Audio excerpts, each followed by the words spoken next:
Hello, friends. This is Dave Hurwitz, executive editor at ClassicsToday.com, here with Mildred, who does not like to make appearances. But I convinced her, at least temporarily. Now, I have to give her her reward, so you'll have to excuse me. Would you like to get down, dear? Here you go. That's a good girl. Now we get to play fetch. That is her dream with the toy. You ready?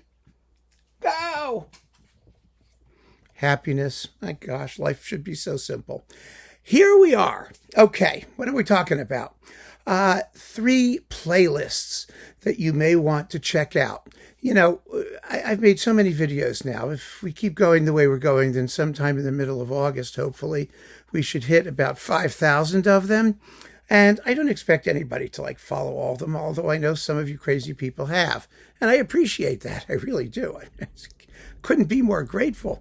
The truth of the matter is that I'm trying to create a legacy, a library that people can dip into. And it's all organized in playlists on my homepage. But if I don't tell people what they are, no one's going to find out. Because I don't know who looks at my video homepage, my channel homepage. I don't know if anybody does. I really don't. I suppose I could find statistics on that in the YouTube analytics section, but I just don't have the patience to look it up. Anyway, I've done about 167 or something like that playlists that will give you some food for thought and things to explore. And so I wanted to just talk about 3 of them, which you may or may not have seen because they were largely completed, or some of them were series that I finished and others are ongoing.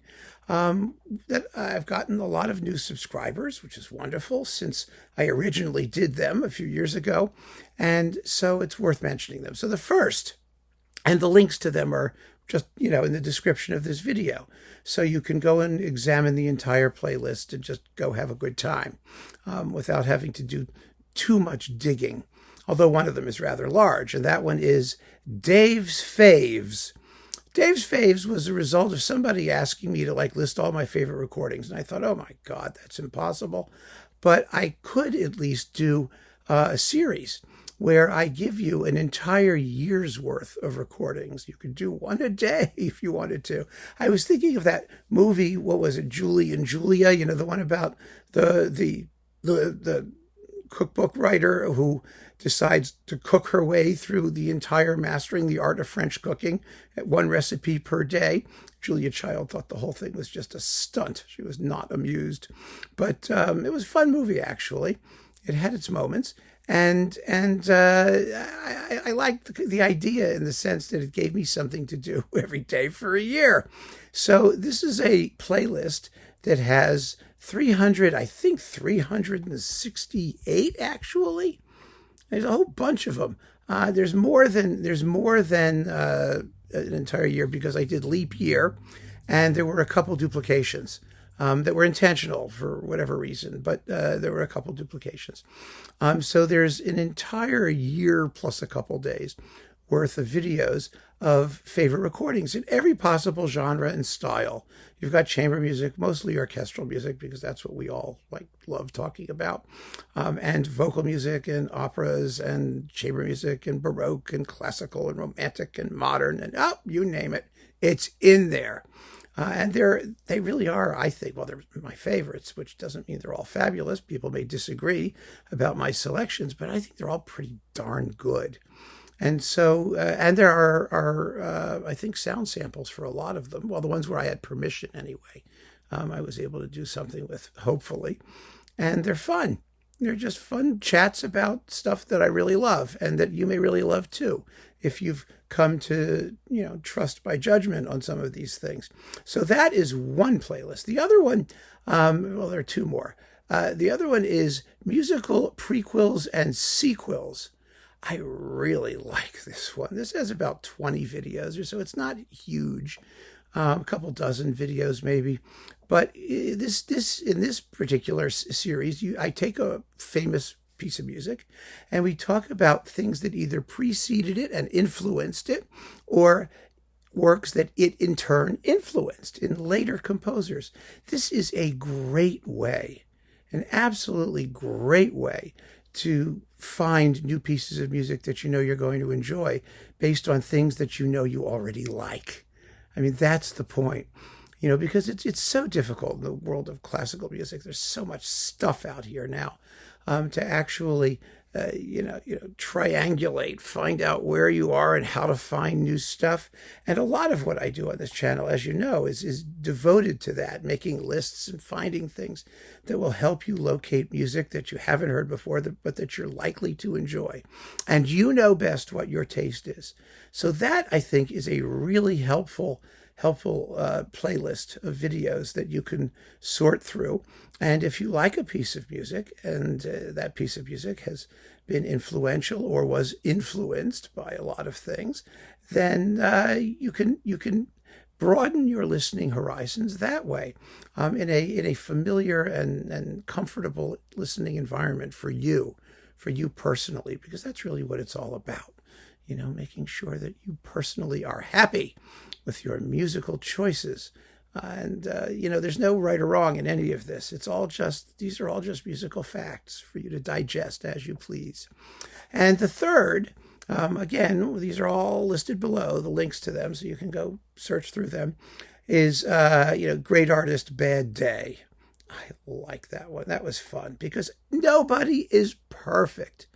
One of the things that I am most opposed to vociferously in this channel, and you've noticed it, are artist cults or composer cults. Cults generally. Unthinking, mindless, lemming-like followers of any of these people, because none of them are perfect. None of them are. We all make mistakes. They all made mistakes. Some of the greatest artists made some of the worst recordings ever. And this is a list of those. There's 20, 22 videos of this series so far. It's not something that I'm dwelling on, but it's fun to do, and particularly egregious examples. And we need to keep that in mind. We need to understand always, first of all, that your taste is paramount. What you like is what you like, and you have a right to like whatever you like. But, as I'm at pains to say, if you like music, if you love music, then your admiration for any composer or artist is not going to be entirely uncritical, because music is greater than all of them. and we need, the more you love and appreciate music, or understand a piece of music, or develop your own taste and sensibility, the more critical you rightly should become, and the more able you should be to conceptualize, and define for yourself those qualities that really impress you, and discern those which are, of lesser value, both to you and in a more objective sense, in terms of what the work itself demands, as opposed to what the artists do. Sometimes artists are extremely capable, and often they are, in delivering the basics of what a work demands. And sometimes they just go nuts and do strange things for reasons nobody can figure out. And this is a list of those, and they're fun. I mean, let's face it, bad reviews are always fun.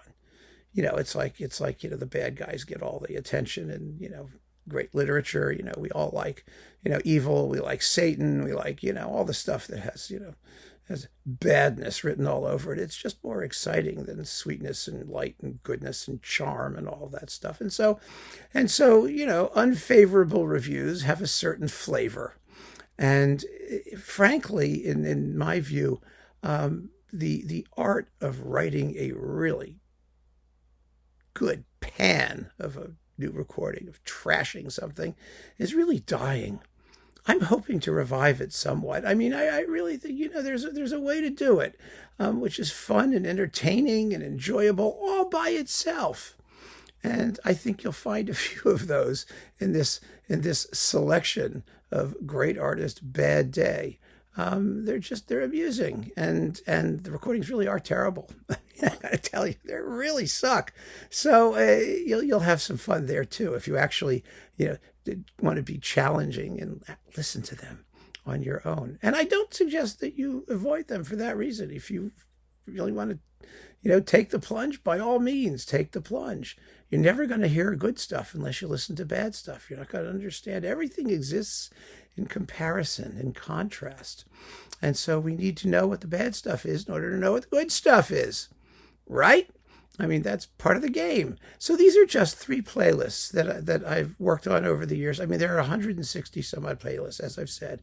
Some of them only have 1 video in them. Some of them, because I'm creating a library, more or less, I've threw out a lot of ideas for things, some of which I have been pursuing, some of which I will pursue at some point in the future, but I wanted them out there because I didn't want to forget about them. I wanted to get them in there and at least get started.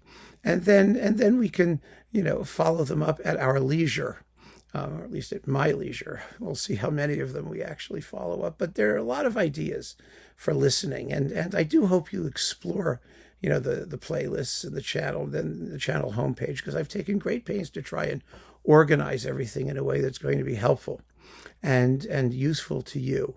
And with so many videos, I mean, it's been a job, and I think that these 3 playlists will at least give some of you who may not have had the opportunity to see these series when they were actually in the works, the opportunity to go back and explore some very, very interesting musical discussion. So keep on listening, friends. Thanks so much for joining me. Take care.